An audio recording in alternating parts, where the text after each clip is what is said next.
C'est un événement qui, petit à petit, devient tradition à Yamoussoukro. Donner du bonheur aux enfants du district autonome à chaque fête de fin d'année.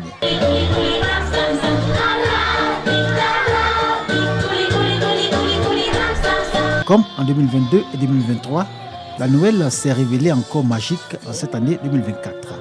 Plus de 600 enfants de 5 à 6 ans ont été touchés par le Père Noël.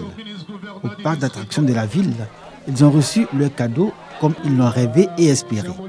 Une joie doublée d'un grand bonheur que les enfants ont partagé avec leurs parents. Merci pour la joie, merci pour le bonheur, merci pour tout le bien-être que vous nous procurez avec les nombreux cadeaux que vous nous donnez avec votre grand et bon cœur. Il vient de nous décharger donc énorme fardeau et merci de donner toujours la joie au cœur. Les bénéficiaires sont tous issus des localités qui composent le district autonome de Yamoussoukro.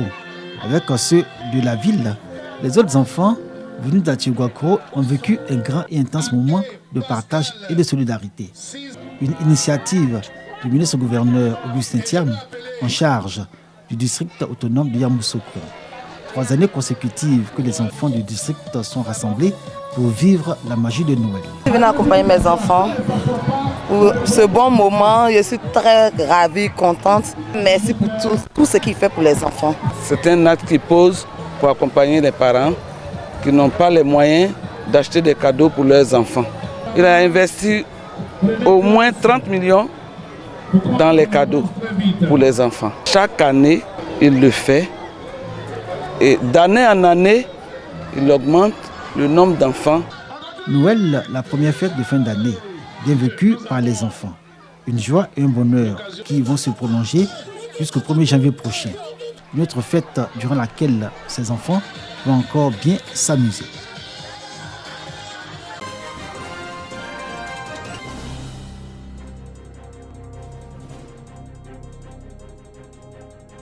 La neige étend son manteau blanc et les yeux tournés vers le ciel. Ils ont longtemps rêvé ce moment, le gentil Papa Noël qui vient les visiter les bras chargés de cadeaux. Bienvenue à la fête au groupe scolaire Kipré-Boisbré au quartier Tazibo à Daloa. Sur le visage de ces enfants issus de familles modestes, un bonheur long et infini. Nous avons décidé en tant qu'ONG de nous investir à part entière dans la vie de ces enfants-là. Voilà, que pour donner plus ou moins de l'avenir à ces enfants-là et leur apporter aussi de la joie.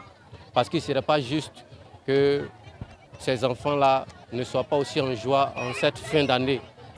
Derrière le Père Noël, l'ONG Lumière du Bon Berger, qui par la magie de Noël comble 120 enfants orphelins, grâce à cette ONG, chacun de ces enfants peut savourer la fête de Noël. Après les kits scolaires reçus d'être heureux en ce jour de Noël, en recevant encore de vous ces milliers de cadeaux. Que Dieu vous bénisse. Merci. Que les autres ONG emboîtent le pas, n'est-ce pas, à cette ONG, faire le même travail pour, n'est-ce pas, donner de la joie à nos enfants qui, certainement, en fin d'année, n'est-ce pas, n'auront rien pour la fête. Les responsables de l'ONG Lumière du Bon Berger, parents et enfants ont communié au rythme des chants de la nativité. Les enfants ont été exhortés à continuer de bien travailler à l'école pour encore savourer l'année prochaine un Noël aussi magique.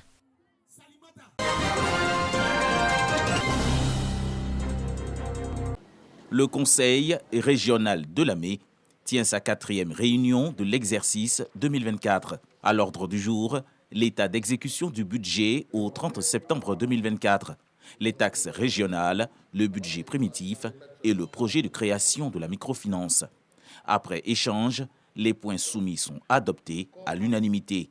Le vice-président du conseil régional, Jean-Luc Assis, représentant du président Patrick Hachi, a ensuite réaffirmé l'engagement de l'institution à poursuivre les actions de développement en cours. Pour l'année qui s'écoule, l'accent a été mis sur la santé et les actions sociales à travers le dépistage des cancers du sein et du col de l'utérus, la cure hernière, l'opération de la cataracte, le dépistage des hépatites virales B et C et la remise des matériels orthopédiques aux handicapés de l'année. Pour mieux conduire les projets environnementaux dans la région de l'Amé, qui se veut verte, une plateforme multi-acteurs est créée pour optimiser les différents partenariats en matière de développement de projets environnementaux. Le préfet du département d'Alépé, Jean-Firmin Daïro, a félicité le conseil régional de Lamé pour sa proximité et sa contribution à l'amélioration du cadre de vie des populations. En délocalisant ces réunions et en ayant des représentations qui interviennent sur le terrain, le conseil régional de Lamé fait preuve de proximité et de réactivité.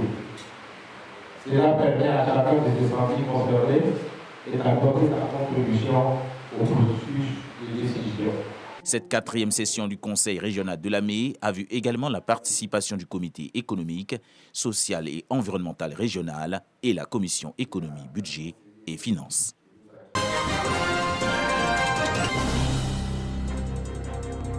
Yamoussoukro.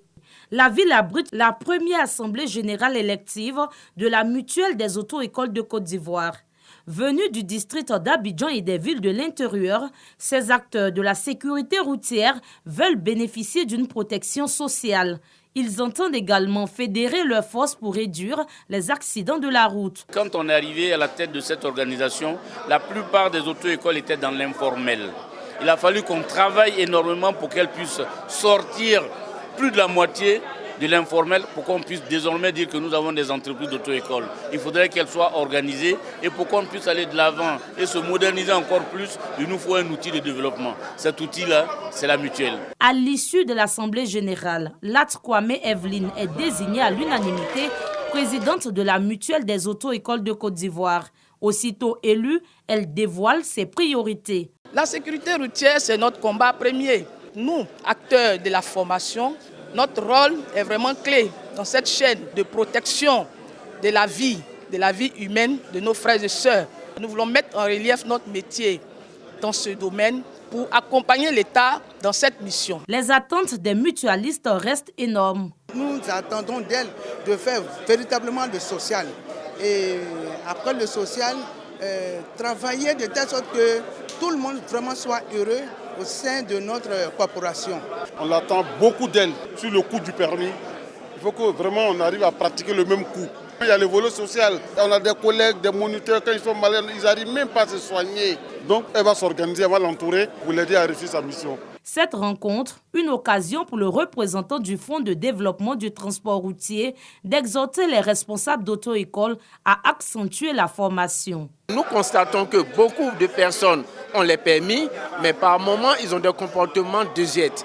Donc, les auto-écoles doivent mettre l'accent sur la formation, mettre l'accent sur la rigueur et sur la personnalisation des personnes apprenantes au niveau de l'école.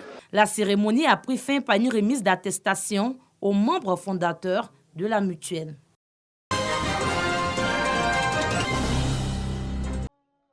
C'est la joie au sein de la communauté chrétienne de Ngata Dolikro. Nous sommes dans le département de Tébissou. Cette localité célèbre l'érection officielle de sa chapelle en paroisse, la paroisse Sainte-Monique de Ngata Dolikro. Cette cérémonie marque également l'installation du premier curé. Une double cérémonie présidée par l'évêque du diocèse de Yamoussoukro en présence de plusieurs personnalités. Monseigneur Joseph Kakakou, après avoir émis les clés de l'Église, le livre de la parole de Dieu et installé l'abbé Jean-Marie Kouakou pour présider l'assemblée liturgique, invite les fidèles catholiques à soutenir leur curé dans sa mission. Vous avez la charge pastorale de toutes les personnes et de toutes les familles de la paroisse qui vous a été confiée. Les fidèles, religieux et laïcs seront aussi immédiatement associés à votre ministère. Le parrain de la cérémonie, Louis Kouakou Abonoua, président du conseil d'administration de l'Office national de l'eau potable, ONEP et fidèle catholique, salue la communion des fidèles avec le prélat du diocèse de Yamoussoukro. Nous souhaitons que l'Éternel lui-même accompagne, n'est-ce pas, cette belle nation comme il a toujours fait. Le curé de la paroisse Sainte-Monique de Ngata Dolikro, Jean-Marie Kouakou, a été nommé en juillet 2024. Des prières pour la paix en Côte d'Ivoire, des chants liturgiques et des offrandes ont meublé cette double cérémonie.